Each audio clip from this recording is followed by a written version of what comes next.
अच्छा, अब हमने जीडीपी को मेजर करना है। जीडीपी को मेजर करने की भी वही मेथड है जो पहले हमने टोटल इकोनॉमिक एक्टिविटीज़ को मेजर करने के हमने पढ़े हैं। ठीक है। तो जीडीपी को पहले हम कौन से मेथड से मेजर कर रहे हैं? एक्सपेंडिचर अप्रोच से। ठीक है। एक्सपेंडिचर अप्रोच क्या है कि जीडीपी जो हमारी मतलब एक साल की पैदावार है कंट्री की, अपने फैक्टर की प्रोडक्टिविटी, कंट्री की बाउंड्रीज के अंदर जो चीज़ें आपने प्रोड्यूस किए हैं उनके ऊपर जो आपकी अखराजात है, उन अखराजात को अगर हम मेजर करें तो वो है जीडीपी बाय एक्सपेंडिचर अप्रोच। ठीक है। अब जीडीपी कहाँ पे खर्च होता है? तो उसके चार मेजर कैटेगरीज है।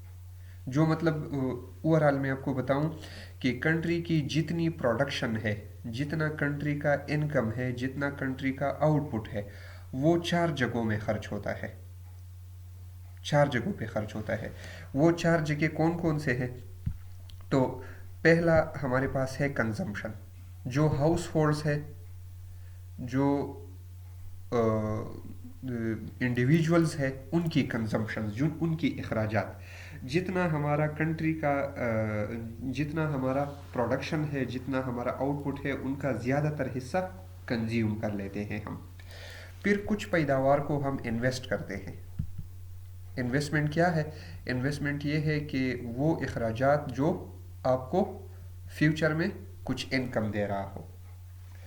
अच्छा, कुछ हमारी प्रोडक्शन, कुछ हमारी इनकम को गवर्नमेंट खर्च करता है, जिसको हम कहते हैं गवर्नमेंट परचेजेस या गवर्नमेंट एक्सपेंडिचर्स। ठीक है। गवर्नमेंट के एक्सपेंडिचर्स क्या है? जो चीज़ें हमने प्रोड्यूस किए हैं, जो चीज़ें हमने पैदा किए हैं, जो भी, सिर्फ चीज़ें नहीं, सर्विसेज भी है। जो चीज़ें और अशिया, जो अशिया और ख़िदमत, जो गुड्स एंड सर्विसेज हमने प्रोड्यूस किए हैं, उनका कुछ हिस्सा गवर्नमेंट भी खर्च करता है। फिर जो हमारी पैदावार है, जो हमारा आउटपुट है, उसका कुछ हिस्सा बाहर कंट्रीज, वहाँ पे भी खर्च होता है। तो उसको हम क्या कहेंगे? Net exports. नेट एक्सपोर्ट्स हम क्यों कहते हैं? कि जो हमारे पैदावार है, जो हमारा आउटपुट है, वो अगर हमने अपने इस्तेमाल से ज़्यादा पैदा किया हो तो फार्मर जो है वो हमारी चीज़ों को खर्च कर रहे हैं।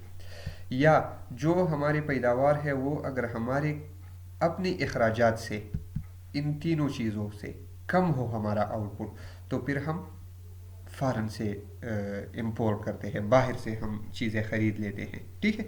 तो नेट एक्सपोर्ट क्या है कि जो चीज़ें हमने बाहर दुनिया को बेच दिए हैं, उससे अगर हम वो सब्ट्रैक्ट करें जो हमने बाहर से मंगवाई है, जो हमने बाहर से ख़रीद लिए हैं, तो उसको हम कहेंगे नेट एक्सपोर्ट्स। ठीक है। तो जितना टोटल जितने हमारी टोटल अखराजात है वो कहाँ पे है?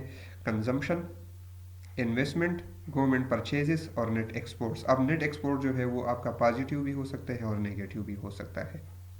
ठीक है।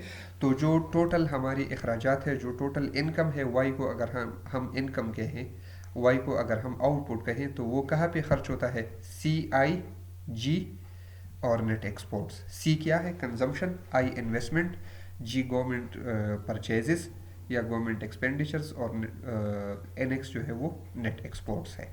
तो जितनी भी हमारी टोटल पैदावार है वो इन चार जगहों पे खर्च होता है।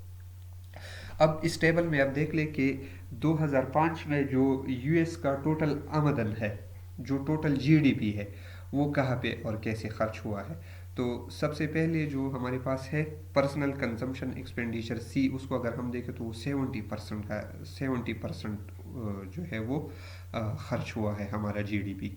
मतलब लोगों ने उसको खर्च किया हुआ है, कंज्यूम किया है लोगों ने। फिर 16% जो है वो 16.9% वो इन्वेस्टमेंट में चला गया है, बिजनेस सेक्टर ने उसको इन्वेस्ट किया है।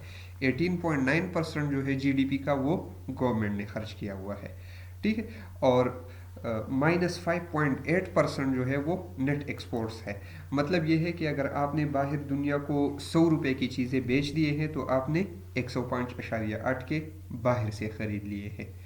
आपने 100 के अगर बेच दिए हैं तो 105.8 के आपने बाहर से ख़रीद लिए हैं, तो जो आपका नेट एक्सपोर्ट्स है वो मनफी है। ठीक है, ये टेबल आप डिटेल्स में देख लें। अब इंडिविजुअली हम हर एक कैटेगरी को थोड़ा सा एक्सप्लेन करेंगे। तो सबसे पहले जो हमारे पास है वो है consumption. Consumption is the spending by domestic households on final goods and services including those produced abroad. Consumption क्या है? कंजम्पशन ये है कि जो हमारी स्पेंडिंग है, जो डोमेस्टिक हाउस की स्पेंडिंग्स है फाइनल गुड्स एंड सर्विसेज पर, और वो भी शामिल है, वो भी चीज़ें शामिल है, उन चीज़ों पर भी हमारी अखराजात शामिल है जो बाहर प्रोड्यूस हुए हो। और कंजम्पशन जो है ये लार्जेस्ट कंपोनेंट है एक्सपेंडिचर्स का। जैसे पहले मैंने उस टेबल में आपको भी बता दिया कि कंजम्पशन क्या है, ये जीडीपी का लार्जेस्ट कंपोनेंट है। ठीक है, अब कंजम्पशन की तीन कैटेगरीज है। जितनी टोटल कंजम्पशन है किसी कंट्री के अंदर, उनको हम तीन ग्रुप्स में डिवाइड कर सकते हैं। एक हमारी कंजम्पशन है ड्यूरेबल गुड्स पर। ड्यूरेबल गुड्स वो गुड्स है जो which are used for long lifed, which have long lifed consumption. ठीक है, जो लंबे अरसे तक यूज़ होती हो, जैसे गाड़ियाँ है, टेलीविजन्स है, फर्नीचर है। ठीक है, तो इन चीज़ों को हम काफ़ी अरसे तक यूज़ कर सकते हैं। तो एक हमारा जो मतलब कंजम्पशन है वो इन चीज़ों के ऊपर है। एक हमारा कंजम्पशन है नॉन ड्यूरेबल गुड्स पर। नॉन ड्यूरेबल गुड्स वो गुड्स है जो लंबे अरसे तक यूज़ नहीं हो सकते। जैसे फूड, खुराक की चीज़ें, वो एक हफ्ता या 2-3 दिनों के लिए होता है। क्लॉथ्स, फ्यूल, तो ये चीज़ें जो है ये नॉन ड्यूरेबल है। और एक हमारी कंजम्पशन है सर्विसेज के ऊपर। हम एजुकेशन लेते हैं, हम हेल्थ केयर लेते हैं, हम फाइनेंशियल सर्विसेज लेते हैं, हम ट्रांसपोर्ट लेते हैं, हम हेयर ड्रेसर के सर्विसेज लेते हैं। तो ये सारी चीज़ें सर्विसेज है। अब हम इन तीनों चीज़ों को consumer durables, non durable goods और सर्विसेज, इन तीनों को इकट्ठे हम क्या कहते हैं? कंजम्पशन। ठीक है, तो कंजम्पशन की ये तीन कैटेगरीज है। एक हमारा जो कैटेगरी है जीडीपी का वो है investment. Investment includes both spending for new capital goods called fixed investment and increase in firms inventory holdings called inventory investment. Investment जो है वो उसकी फर्दर दो कैटेगरीज है। एक हमारी है फिक्स्ड इन्वेस्टमेंट। फिक्स्ड इन्वेस्टमेंट क्या है कि हमने कोई नया बिल्डिंग बना लिया, फर्म ने कोई नया बिल्डिंग बना लिया, कोई नया मशीन ख़रीद लिया, तो उसको हम कहते हैं फिक्स्ड इन्वेस्टमेंट, और ये न्यू कैपिटल गुड्स है हमारे लिए। और दूसरा जो है इन्वेस्टमेंट वो हमारे पास होता है इन्वेंट्री स्टॉक का।